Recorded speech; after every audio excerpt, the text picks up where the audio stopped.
Assalamualaikum warahmatullahi wabarakatuh. Bismillahirrahmanirrahim. Hamdan salatu wassalamu ala ba'd. Alhamdulillah pagi ini kita bisa ngaji bersama secara Zoom ya, baik yang Aqobah 1, Aqobah 4, dan mungkin sebagian wali murid atau alumni yang mengikuti ngaji pagi hari ini. Jadi kemarin kita berbicara tentang hal yang berkaitan dengan persoalan keislaman. Jadi ada keimanan, keislaman, dan ihsan. Nah, kita masuk pada tahap atau bagian kedua tentang Islam. Islam itu artinya adalah al-inqiyad wal khudu. Ya. Jadi Islam itu taslim, artinya adalah ketundukan, kepasrahan. Pasrah atau tunduk terhadap apa yang ditentukan, yang disyariatkan oleh Allah. Dengan dasar keyakinan kemarin bahwa semua yang disyariatkan, semua yang dikehendaki Allah itu pasti adalah sesuatu yang terbaik untuk kehidupan manusia ini. Jadi dalam Islam, untuk menciptakan kehidupan yang baik, yang dalam bahasa Al-Qur'annya adalah rahmatan lil alamin itu. Jangan di situ, sini aja. Ada sistem Sini syariat. aja, semua. Ada cara Di di sini mana saja, Allah Nak. mewujudkan, ya, Mas memilih Fernanda, cara, memilih satu syariat. Dengar. Yang Di sini syariat aja. itu dengan syariat itu Jangan di situ, di sini saja. Allah mengendaki akan terwujudnya kehidupan manusia yang baik, yang rahmah, yang merhamat, Sudah tahu toh yang hari penuh ini dengan coblosan? kedamaian dan Nah. kasih sayang. Nah, dalam Nggak apa-apa, konteks sakit ini dah. syariat itu masuk dalam kategori Lapo kok bolos 2 hari ya, pembahasan bolos. kalau Bolos berapa secara hari? keilmuannya pada aspek yang berkaitan dengan Berhari-hari. keislaman. Yang intinya adalah kepatuhan dan ketundukan tadi. Jadi kalau keimanan itu fokusnya adalah kepada keyakinan yang bersifat tersembunyi, yang tidak tampak. Kalau keislaman itu adalah sesuatu yang bisa terlihat, yang bisa kelihatan. Jadi ada amalan, ada perbuatannya. Ada fi'alan, ada qaulan. Jadi ada yang bersifat qaulan, amalan itu bisa berupa ucapan, bisa berupa apa? Fi'alan. Sehingga dalam keislaman ini ukurannya adalah ukuran-ukuran yang bersifat formalitas, ukuran yang bersifat zahir, yang menjadi standar ukuran seseorang itu dikatakan taslim apa tidak itu adalah zahir. Nah, persoalannya adalah pada apa, pada masalah apa, atau pada bidang apa saja, pada ketentuan apa saja, kita ini harus taslim kepada Allah. Nah, disitulah isi syariatnya itu. Jadi kata kuncinya, Islam itu adalah taslim wal inqiyad, al-inqiyad.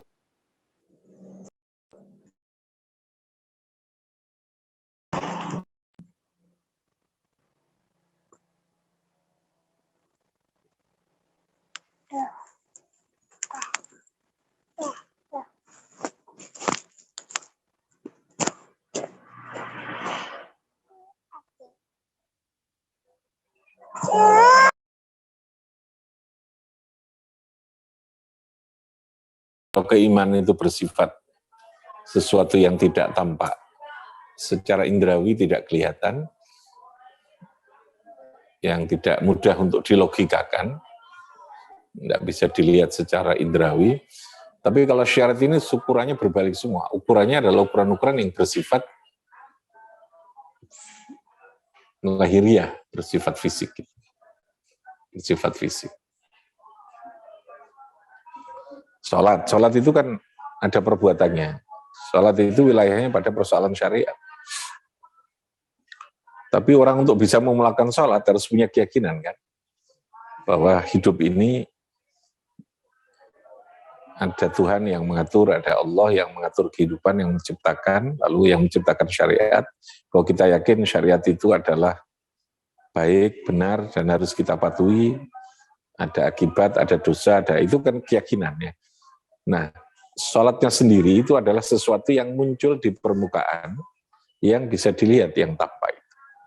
Makanya yang dinilai, yang dicatat oleh malaikat, kemarin ditugasi mencatat itu adalah sesuatu yang bisa terlihat atau yang tampak sesuai dengan standar atau ukuran-ukuran syariat yang ditentukan oleh Gusti Allah. Tapi nanti hakikatnya itu sudah masuk pada ihsan wilayahnya, itu ya. Hakikatnya atau nyawanya, ruhnya dari sebuah perbuatan. Setiap amalan itu kan ada ruh. Jadi ibarat amal itu kerangka, fisikalnya, maka jiwanya itu adalah ihsan. Jiwanya itu apa? Ihsan. Dan ihsan itu sudah wilayahnya Allah. Artinya menilai terhadap apakah itu sudah layak diterima apa tidak. Kalau dalam bahasa amal itu makbul atau mardud, ya. Makbul atau mardud. Kalau dalam bahasa haji itu mabrur apa tidak, ya. Sholat itu khusyuk apa tidak, itu wilayah menilainya tidak lagi wilayah makhluk. Malaikat sekalipun tidak, itu adalah wilayahnya Gusti Allah. Nah kita sebagai manusia ini keharusannya adalah melakukan sesuatu berdasarkan standar syariat itu.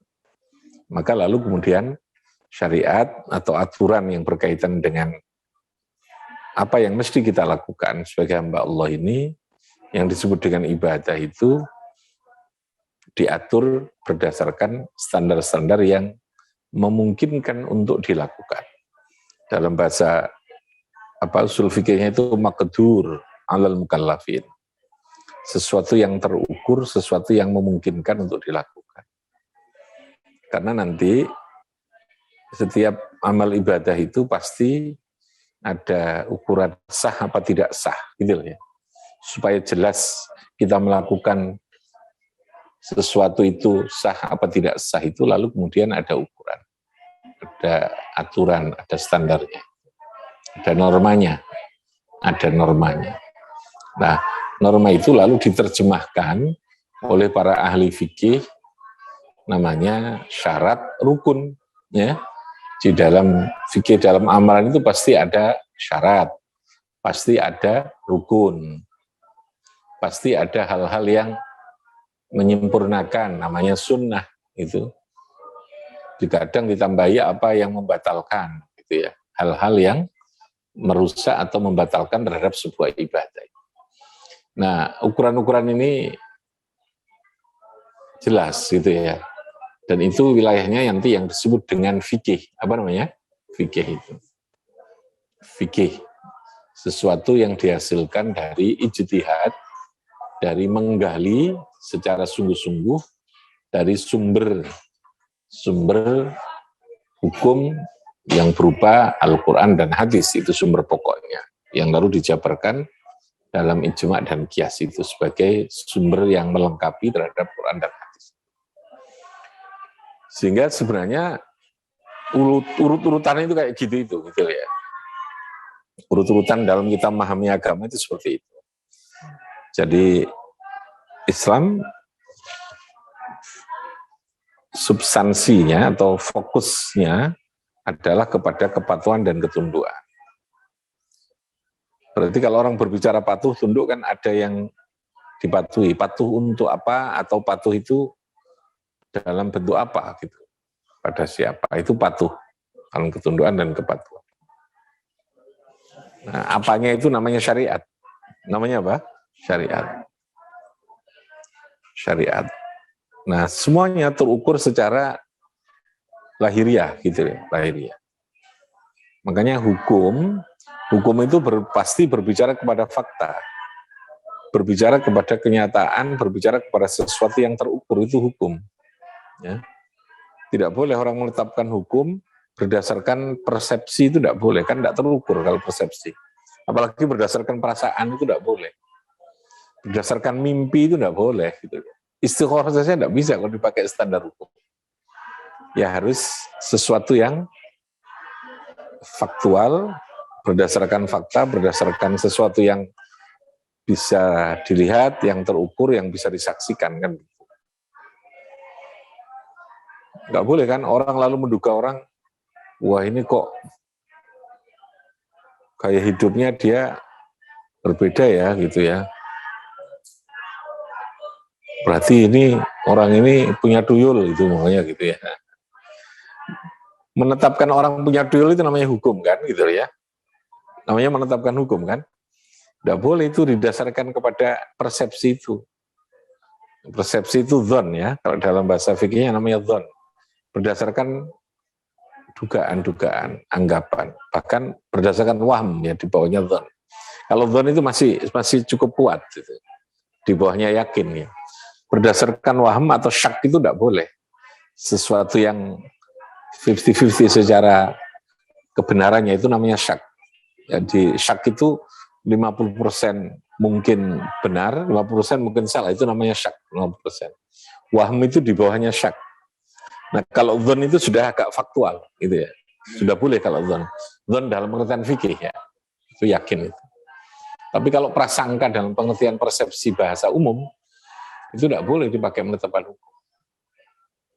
Nah, sekali lagi kembali, syariat itu sesuatu yang faktual, sesuatu yang pasti. Gitu. Hukum itu harus pasti. Nah, menjalankan agama itu kita didasarkan kepada sesuatu yang bersifat pasti. Kalau itu berbicara hukumnya, tidak berbicara dengan perasaan. Makanya ngelakoni agama itu harus pasti, harus punya ilmu. Pasti itu berarti ilmu kan, kita mengetahui, kita paham ada keterukurannya. Ya contoh ketika kita berbicara, sholat dinyatakan sah itu apa? Ukuran-ukurannya apa? Itu kan harus ada standar ilmunya kan gitu. Nah ilmu itu sesuatu yang siapapun bisa mengetahui gitu. Tapi kalau perasaan itu kan tidak bisa orang lain mengetahui gitu. Tidak bisa didasarkan. Kalau dugaan kan tidak bisa, namanya persepsi bisa berbeda-beda. Nah itu bedanya begitu. Jadi sekali lagi, syariat itu sesuatu yang ada standarisasi, ada faktual, lahiriah, dan dalam bahasa agama, nahnu nahkum bidzahir, wallahu a'lamu bis-sarair. Hukum itu didasarkan kepada al-zahir. Wallahu a'lamu bis-sarair. Allah yang lebih mengetahui dengan sesuatu yang tersembunyi dengan rahasia, apa yang di dalam hati. Jadi yang dinilai itu bukan apa yang di dalam hati oleh manusia lah ya. Kita ini punya hak untuk menilai sesuatu yang berdasarkan lahiriah. Ini urusan hati itu urusan Gusti Allah. Makanya karena ada urusan hati yang menjadi tahap penilaian berikutnya, bisa saja apa yang kita lihat dengan yang dinilai Gusti Allah itu bisa berbeda. Karena kita hanya melihat secara lahiriah. Tapi hukum kita harus lahiriah itu. Gitu ya. Kalau ada orang mati di tengah peperangan, mati syahid, kalau di tengah peperangan berarti lahiriahnya dia mati syahid. Berarti hukum yang diberlakukan adalah hukum orang yang mati syahid, tidak perlu dimandikan itu. Persoalan dia niatnya perang untuk apa, itu urusannya Gusti Allah. Gitu ya. Jangan kita lalu kemudian, oh ini tidak mati syahid. Saya menduga dia niatnya karena untuk dapat duit gitu ya, untuk dapat bayaran supaya jadi pahlawan. Oh itu tidak boleh kita persepsi. Ya, nah, itu jadi Tuhan. Gitu. Wilayah sarair itu wilayahnya siapa? Allah sarair. Kita wilayahnya apa? Doa, dohena. Syariat itu dohir itu. Makanya yang kita dandani, yang kita perbaiki ketika kita berbicara Islam itu adalah, yang kita perbaiki itu lahiriah, tetapi lahiriah itu muncul baik kan itu sarair. Sarairnya itu ya akidah itu, keyakinan itu yang kita mantapkan, lalu harus sampai kepada akhlaknya.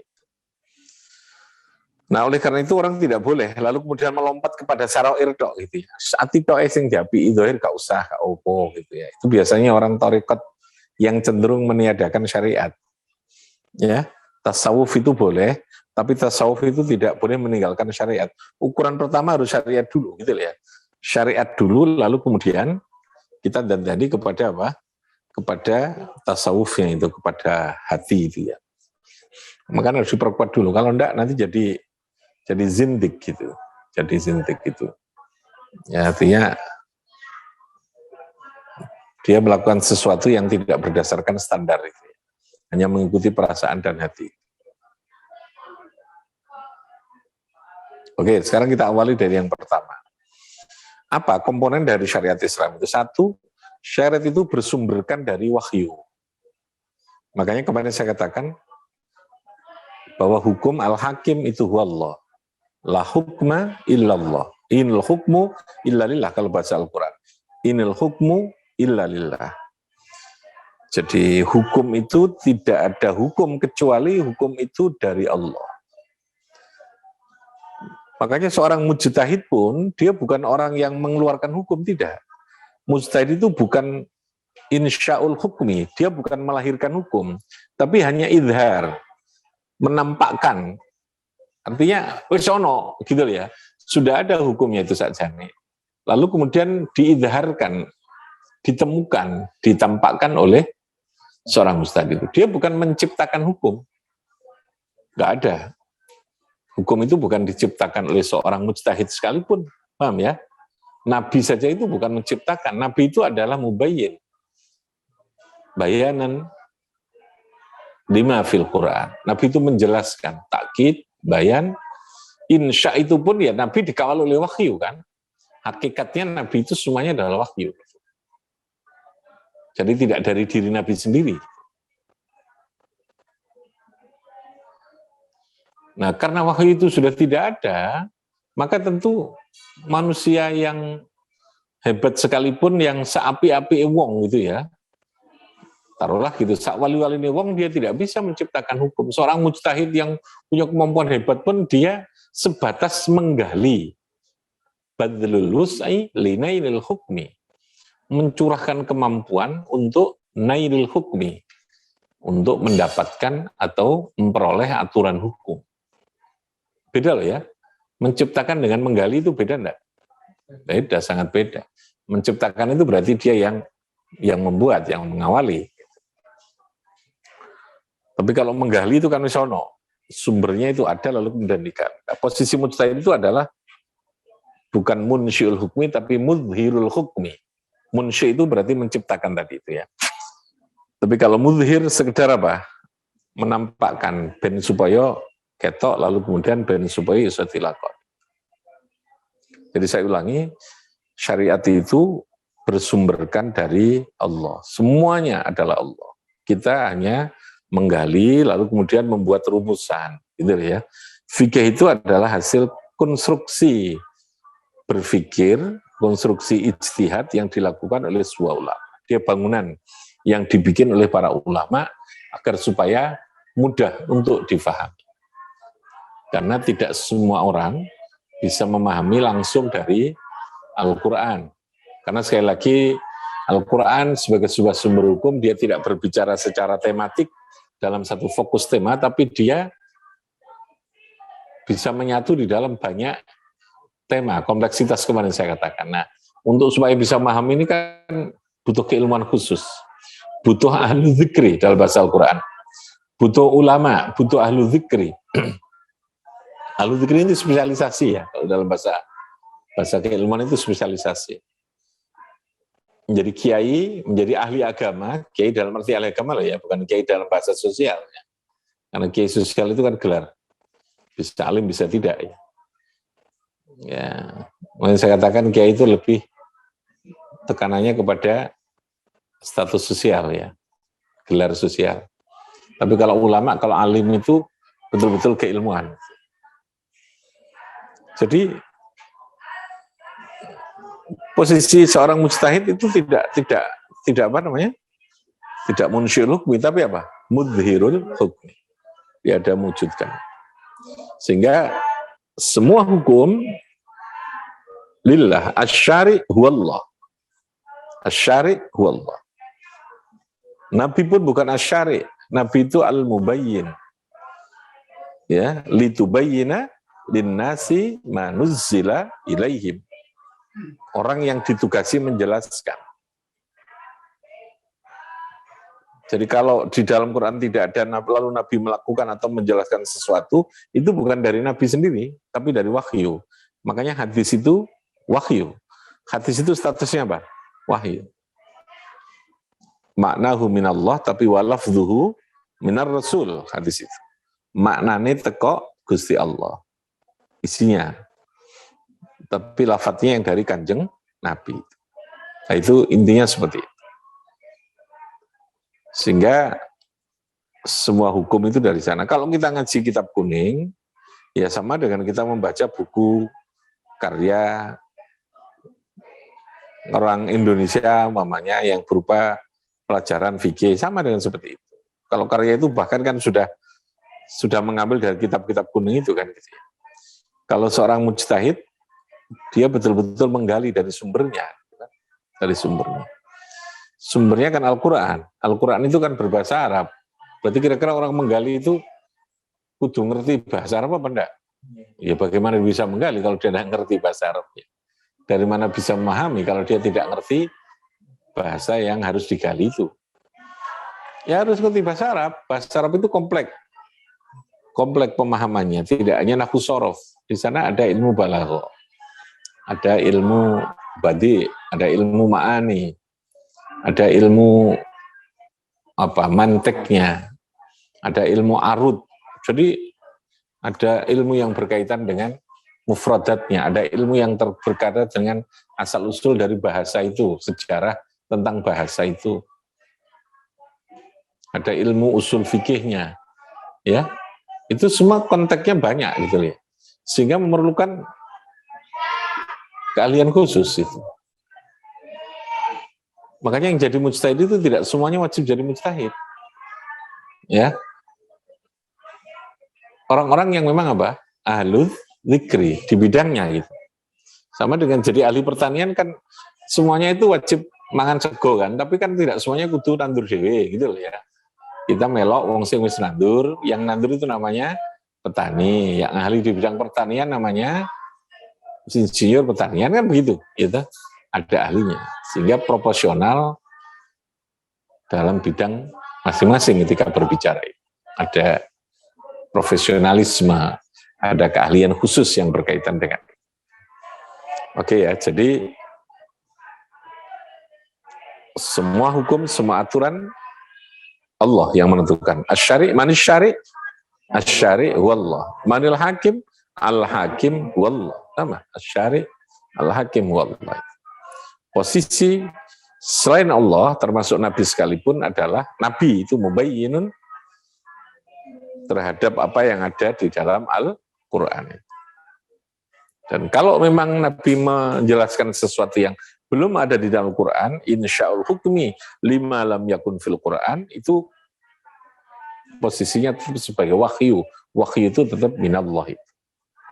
Sehingga kalau kita belajar kitab kuning itu ya saja ini belajar Al-Quran. Tapi wis mateng, gitu loh ya. Jangan lalu kemudian direduksi seakan-akan belajar kitab kuning orang belajar Quran. Kita langsung kembali ke Al-Quran. Kembali ini ku piye balik. Ini gak dalane iso balik apa enggak gitu. Kamu mau kembali pulang ke Malang mamane. Gak dalane kira-kira nyampe enggak? Enggak nyampe. Dalane untuk bisa kembali Quran kan harus tahu nahwu, tahu shorof, tahu usul fikih, tahu qaidul fikih, tahu tafsir, tahu ilmu tafsir. No. Kuliah sampai bodak itu kan ini selesainya.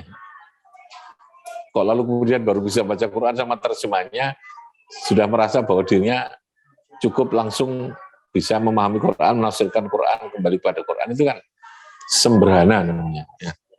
Bahasa Inggrisnya sembrana. Ya. Sembrana. Oke, itu dulu ya. Jadi kata kuncinya Islam kepatuhan terhadap sesuatu yang disyariatkan, semuanya terukur, terstandar, faktual, dohir, dan itu yang menjadi ukuran. Dan semuanya ada syariat, dan semua sumber syariat atau aturan itu minallah itu. Ya, semua syariat itu adalah minallah, yang diwujudkan dalam bentuk Al-Quran dan hadis itu. Lalu dijabarkan oleh para ulama dalam ijma' dan qiyas, dalam ijtihad-ijtihad yang lain, itu wujud daripada proses pemahaman nailul hukmi, ya, dengan cara badlul wus'i tadi, mencurahkan dari semua itu. Sehingga jelas yang kita lakukan itu bersumberkan dari Allah Subhanahu wa Ta'ala. Oke, silakan. Ada yang perlu ditanya? Bisa ini ya posisinya. Yang jauh bisa mendengar ya, karena ini masih gangguan PLN-nya di sini. Silakan. Ini ya.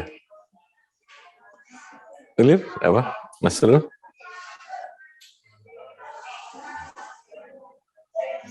Iya. Ini kan iman, Islam, ihsan itu adalah tahapan atau tangga beragama.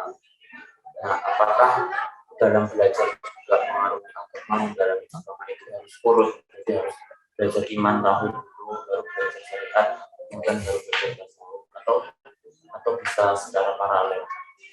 Iya. Jadi itu sebuah pilihan ya.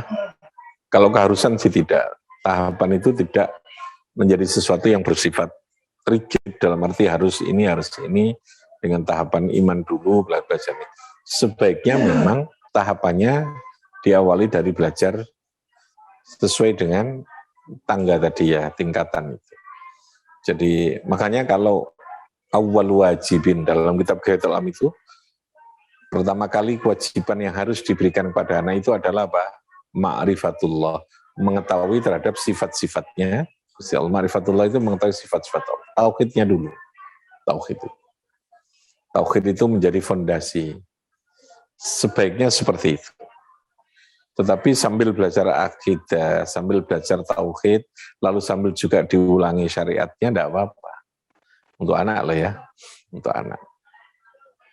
Jadi kalau keharusan tidak, harus bertingkat itu tidak. Tapi bahwa itu sebuah pilihan, sebaiknya akidah itu menjadi fondasi. Ibarat bangun rumah kan mesti fondasi dulu, ya, lalu baru kemudian bangunan atasnya. Nah, keimanan, keislaman, keihsanan itu ihsan dalam kita memahamkan kepada anak kita dalam proses pendidikan. Tahapan yang baik memang harus sesuai dengan tangga tadi ini. Tetapi karena tiap tangga itu pembahasannya bisa melebar kemana-mana, tentu tidak harus tuntas sampai itu baru syariat. Biar sholat nanti. Ya ada yang fardu ain kan, dalam ilmu akidah pun, keimanan pun itu ada batas yang minimalnya yang kita pelajari. Ya minimalnya akidah itu kamu harus tahu ini, selebihnya nanti sudah kajian yang bersifatnya menyempurnakan, ya toh, yang menyempurnakan. Jadi keyakinan yang bersifat dasar, yang menjadi kewajiban fardu ain itu yang harus kita paham. Tapi kalau lalu pemahaman akidah secara luas, secara lebih mendalam itu sudah masuk pada wilayah fardu kifayahnya, artinya sudah tahapan berikutnya lah untuk mengisbatkan aqaid itu. Syariat juga begitu. Syariat maka tentu kita memahamkannya jangan terlalu meluas terlebih dahulu, sehingga kajian fikih pun kan mesti ada kitab matan ya. Kitab itu kan bagus, ada matan, lalu ada syarah. Lalu ada syarahnya syarah, lalu sampai ada mausu'at, ada perluasan gitu. Kitab-kitab yang mabsutat itu yang sudah semakin luas pembahasannya gitu. Tapi tahap awal yang menjadi kebutuhan minimal terhadap sebuah ibadah, sahnya ibadah itu yang memang harus segera difahamkan. Ya syarat rukun itu, syarat minimalnya ya. Syarat rukun yang menjadikan sah. Kalau wudhu itu ada syarat rukunnya apa, kemudian bagaimana caranya, itu paling banter sampai kepada adab. Di dalam kitab takrib saja adab itu tidak ada kok. Definisi pun tidak ada ya. Baru di Fathul Qaribnya ada definisi sholat ialah. Tapi kalau takrib itu langsung wassalatu salat al-mafrudatu itu khamsun. Ya. Sholatu dhuhri wa waktu ini sholat dhuhri langsung begitu. Ya. Tapi kalau di syarahnya baru dijelaskan. Kitabus sholati, bahkan pengertian kitabun, al-kitabu maknahu ad-dhammu wal jam'u itu dijelaskan. Ya. Tapi ditataan untuk tahap awal pembelajaran itu betul-betul bersifat global, mengetahui ya sifatnya umum saja. Jadi kalau dalam bahasa penelitian apa itu? Berbicara umum dulu, baru terperinci. Apa? Deduktif apa induktif? Apa? Deduktif ya. Berpikir yang bersifat deduktif. Jadi berpikir global, umum dulu. Ojo di detail no. Nah, amsilati itu teorinya sama. Amsilati itu deduktif pola kerjanya itu. Tidak berbicara definisi. Dia langsung berbicara contoh. Ya. Huruf jar, huruf. Enggak ada definisi huruf itu apa. Langsung huruf jar min ila yasmin. Min itu pengertiannya apa? Itu kan banyak juga pengertiannya, tapi di situ enggak usah dijelaskan dulu. Min itu pokoknya saking dia huruf jar. Kalau ada min setelahnya dibaca kasroh, itu dokmalan. Padahal tidak mesti kasroh. Ya, minal jinnati. Paham ya? Minal huda. Huda padahal tidak ada kasroh. Itu nanti berikutnya. Tapi yang banyak kan kasroh. Nah, sebenarnya menggunakan metode tadi apa? Deduktif. Gitu. Deduktif. Jadi kalau untuk anak-anak itu ya tentu deduktif yang umum dulu. Tidak perlu detail. Tapi lambat laun dia harus ditambahi ya pemahaman itu, karena memang biasanya sembelnger itu semulang kalau tidak ada penjelasan. Makanya tidak boleh kesusu ya. Ulang itu harus masuk pada dunia anak. Jadi anak umur berapa ya tergantung ketika kita hadapi. Nek jare kelas 1 ya kita ketika itu jadi anak kelas 1, kelas 2 gitu ya. Menyesuaikan itu. Nggak boleh jadi diri kita gitu. Nggak boleh jadi diri kita. Jadi boleh dengan tahapan itu menyesuaikan saja. Tidak ada keharusan harus bertahap-tahap. Harus sesuai dengan jenjang 3 hal tadi. Oke? Ada lagi? Yari ya?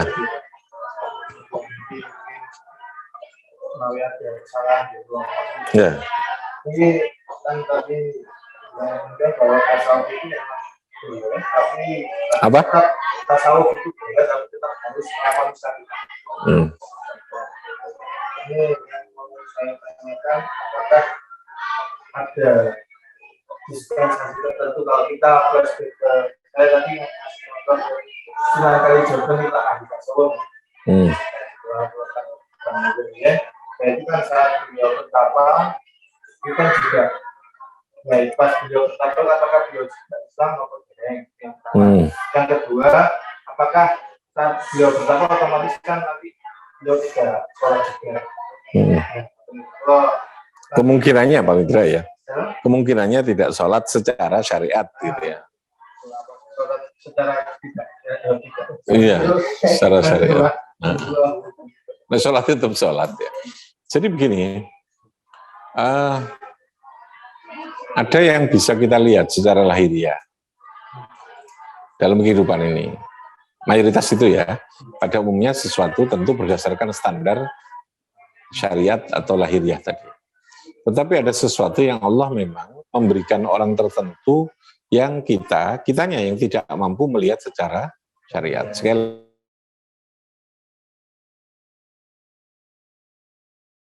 oleh Allah cara ya yang kita berikan pada Allah. Yang tidak boleh lepas itu akidah. Akidah itu mesti sama fi usuddin itu ya. Syariat itu boleh berbeda, dari nabi ke nabi itu bisa berbeda. Boleh ada perbedaan dalam satu mazhab pun, dalam umat Muhammad ini perbedaan dalam furu itu boleh. Gitu.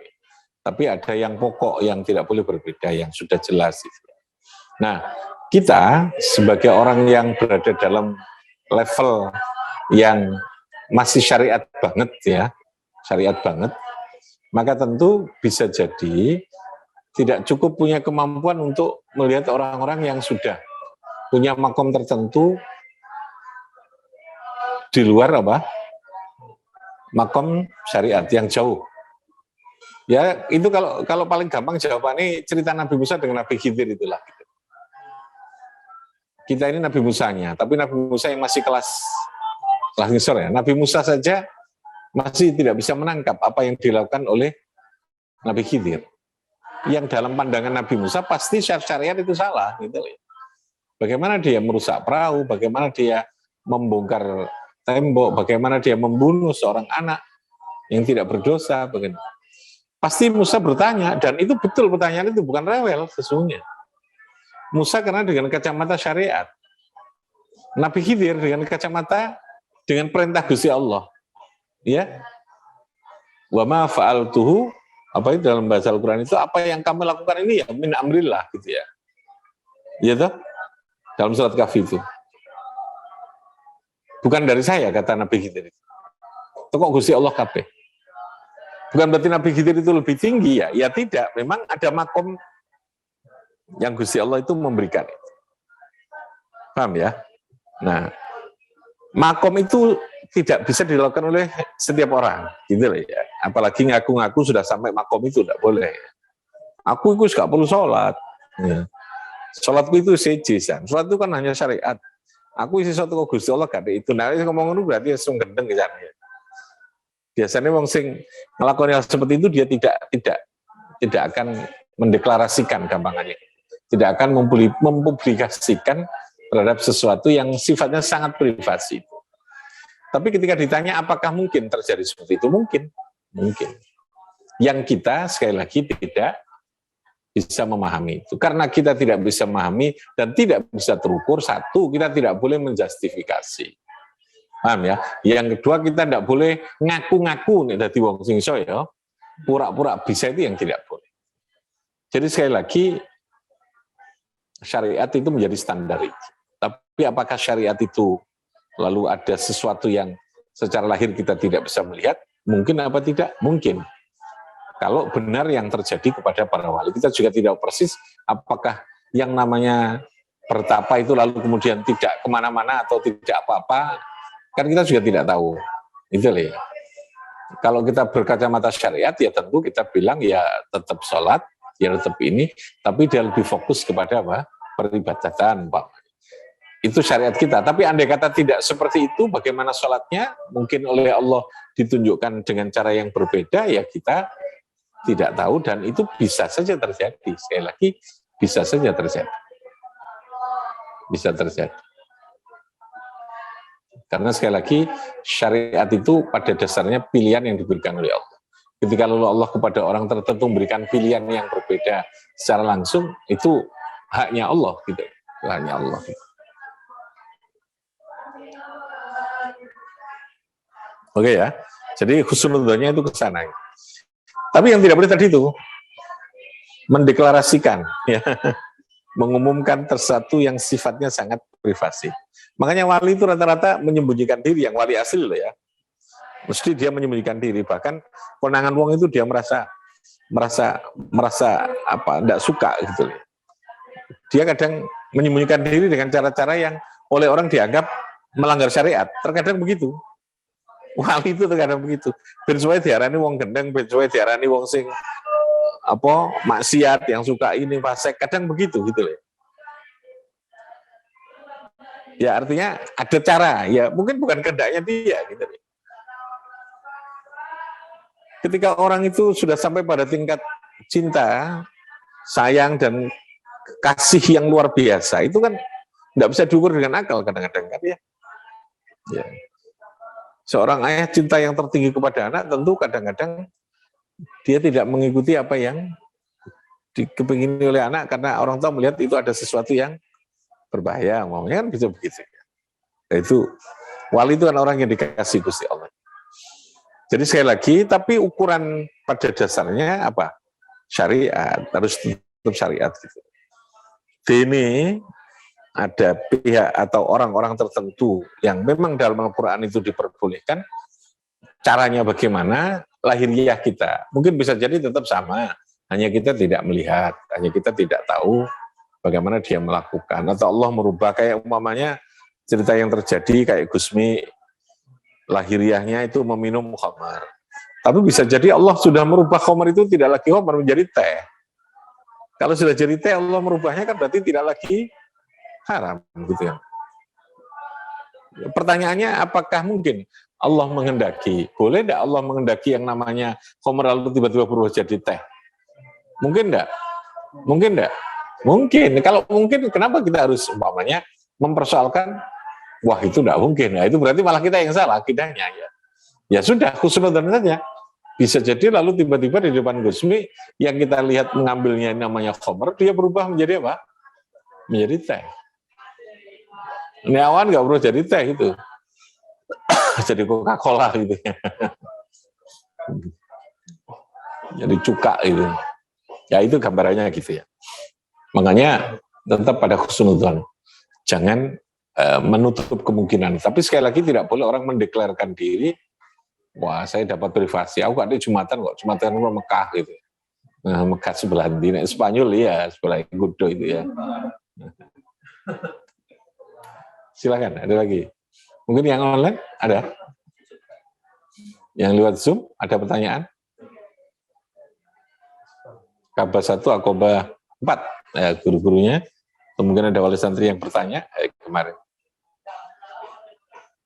Jadi memang rumitnya ada di situ itu ya. Ya, nah, kalau kita ya kembali ke syariat saja lah. Kembali ke syariat.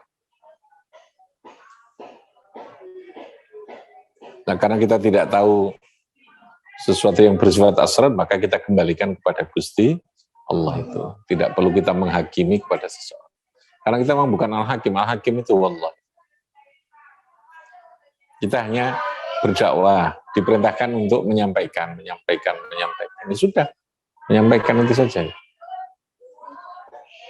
Bahwa sebagai manusia menyampaikan kita punya target, punya keinginan itu iya. Tapi target itu harus tetap dalam batas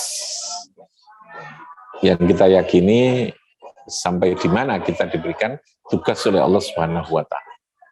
Semoga barakah manfaat semuanya. Rabbi fanfa'na bi barakatihim wa amitana fi tariqatihim wa mu'afatihim. Allahumma salli ala Muhammad